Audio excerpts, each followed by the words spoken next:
Je viens de rentrer de chez Aromazone et j'ai pris des trucs pour le visage. J'ai pris pour commencer le sérum niacinamide 10% cuivre et zinc parce qu'il est incroyable. Je l'utilise depuis 1 an et à chaque fois je prends des petits formats parce que je préfère toujours prendre un petit format au cas où ça m'aille pas. Et vraiment lui, j'ai une peau hyper sensible en mixte et comment on appelle ça, à tendance acnéique. Et vraiment c'est magique, c'est-à-dire que si je sens que ma peau elle va pas bien, genre j'ai mangé un truc chiant ou je sais pas, genre j'ai fait un truc qui est pas ouf, je mets ça avant de dormir, les gars, c'est une merveille, j'ai jamais vu ça. Ensuite, bien évidemment, j'ai repris le sérum acide hyaluronique parce qu'on ne le présente plus, il est incroyable pour les cheveux aussi, mais j'avoue que comme c'est un tout petit flacon et tout, que j'ai beaucoup de cheveux, ça me plaît pas psychologiquement de le mettre sur mes cheveux, mais pour la peau, il est incroyable, surtout mélangé avec d'autres trucs. Ensuite, j'ai pris l'huile démaquillante parce que ça fait des années, mais vraiment des années que j'utilise de l'huile de coco pour me démaquiller.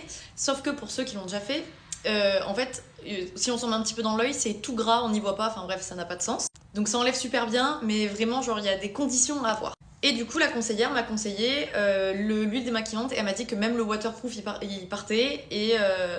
Et du coup, moi qui utilise que de l'huile parce que je sais pas, j'aime pas les cotons démaquillants, ça m'irrite l'œil, je n'aime pas. Mais du coup, j'ai hâte, je vous ferai un retour. Ensuite, je cherchais quelque chose pour les drainages lymphatiques pour pas utiliser tous mes pots de crème et parce qu'en plus, du coup, c'est mieux avec de l'huile. Et je voulais prendre de l'huile de jojoba ou de nigel et en fait, on m'a expliqué que même ici, comme c'est de la peau super fine comme le visage, il ne faut pas mettre de l'huile et la laisser parce que ça obstrue les pores et du coup, c'est pas bon.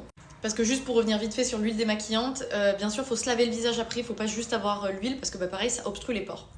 Donc là, ouais, c'est l'huile de soin visage aux 5 huiles précieuses et vraiment, apparemment, elle est incroyable. J'en ai vu des bons retours aussi. Donc moi, c'est vraiment pour faire du drainage lymphatique. Donc ici, ici et après, du coup, masser là. Et elle m'a dit que ça faisait franchement à peu près, genre bien 6 mois si je fais des massages lymphatiques tous les jours, quoi.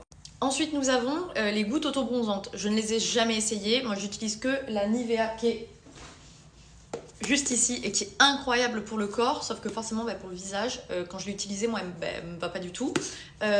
Comme on a dit, j'ai une peau réactive, sensible, à tendance acnéique, autant vous dire qu'elle m'a ruiné la peau. Sauf que j'ai l'air con si j'ai tout le corps bronzé mais pas le visage et je n'aime pas m'exposer au soleil. Donc je vais pouvoir vous faire un retour là-dessus aussi, c'est genre 2 gouttes selon ce qu'on veut comme résultat, entre 2 et 8, dans la crème directement. Et pour terminer, j'ai pris le fameux sérum cheveux peptides et extrait de pois, je le vois matin, midi et soir partout.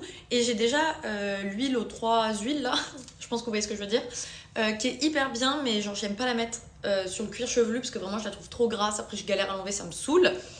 Et apparemment ça, on peut le mettre même, genre ça graisse pas les cheveux quoi, on peut le